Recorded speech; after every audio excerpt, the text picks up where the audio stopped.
Voice of public report Mushtaq Ahmed Solangi. परेयालुء ऐं ڀرپاسي में मेवन जो बादशाह अंबन जो फसल तैयार थी मार्केटन में पहुची वियो।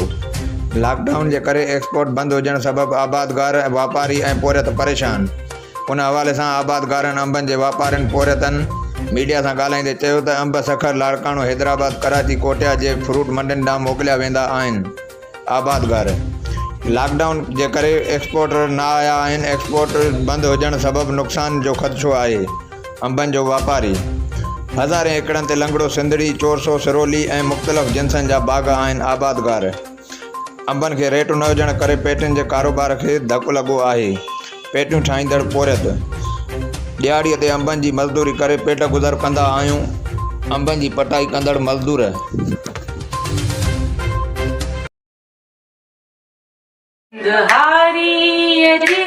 सिंध मज़दूर जी सिंध मज़लूम जी सिंध मजबूर जी सिंध के